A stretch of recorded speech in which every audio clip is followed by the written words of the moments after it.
लालू प्रसाद यादव किसी से डर रहे हैं? आखिरकार लालू प्रसाद यादव के इस बयान का मतलब क्या है?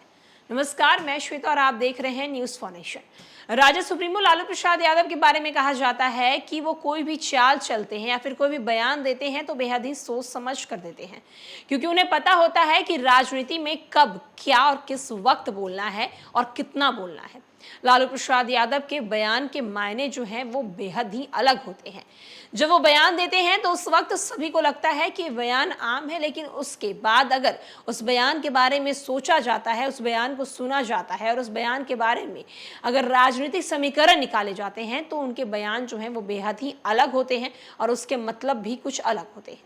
लेकिन इस बार लालू प्रसाद यादव शायद थोड़े डरे हुए हैं। आखिरकार लालू प्रसाद यादव की डर की वजह क्या है और उन्होंने इस तरह का बयान क्यों दिया है? लोकसभा चुनाव के पहले ही गर्म मुस्लिम आरक्षण के मुद्दे को तीसरे चरण के मतदान की सुबह राष्ट्रीय जनता दल के अध्यक्ष लालू यादव ने यह कहकर भड़का दिया कि आरक्षण तो मिलना चाहिए, न मुसलमानों को, और अंत में जोड़ दिया। बाद में लालू ने सफाई दी कि लेकिन तब तक काम हो चुका था। पीएम मोदी ने फौरन बयान को लपका और कहा कि लालू ने यह बयान में साफ कहा है कि कांग्रेस के नेतृत्व वाले इंडिया गठबंधन धर्म के आधार पर मुसलमानों को आरक्षण देने की योजना में है। मध्य प्रदेश में पीएम मोदी ने बिना लालू का नाम लिए कहा कि चारा खाने वाले एक नेता ने कहा है कि मुसलमानों को पूरा आरक्षण मिलना चाहिए। उनका मतलब है कि समझाएं कि एससी एसटी ओबीसी जो आरक्षण मिला है ये लोग को छीनकर पूरा आरक्षण मुसलमान को दे देना चाहिए। भाजपा के कई नेताओं की ऐसी ही प्रतिक्रिया में कांग्रेस को घेरा है। बिहार में 3 दशक से भी ज्यादा समय से राजनीति के केंद्र में चल रहे लालू यादव के बीच चुनावी मुस्लिम आरक्षण पर कही गई बातों को सोच समझ कर दिए गए बयान माना जा सकता है।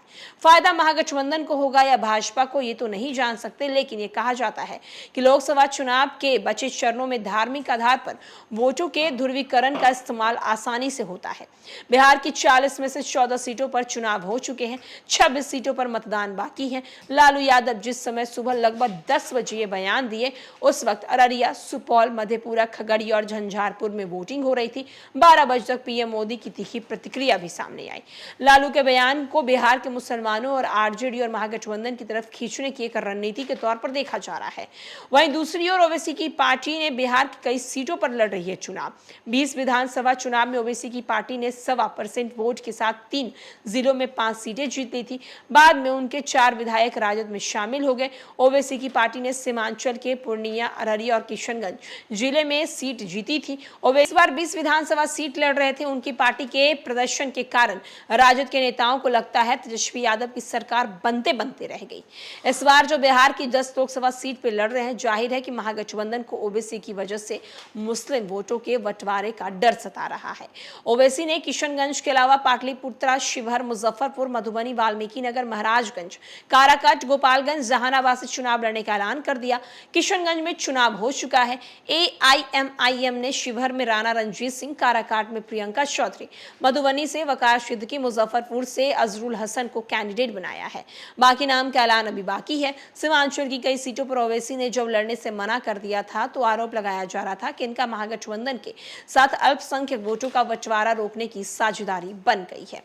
तो आप देख सकते हैं लालू यादव ने जब से मुस्लिम वोट को लेकर, आरक्षण को लेकर ये बयान दिया है, तब से बिहार में नहीं बल्कि पूरे देश में एक अलग तरह की राजनीति देखी जा रही है। प्रधानमंत्री नरेंद्र मोदी ने बिना नाम लिए लालू प्रसाद यादव पर निशाना साधा। तो वहीं दूसरी ओर अगर बिहार की बात करें, बिहार की राजनीति की बात करें, तो ये किसी से छुपी नहीं है कि लालू प्रसाद यादव ने अपनी राजनीति की जो शुरुआत की थी वो एमवाई समीकरण से ही की थी, क्योंकि यादव और मुस्लिम वोट बैंक जो है वो राजद के लिए कहीं ना कहीं हमेशा से फायदे ही मन रहे हैं।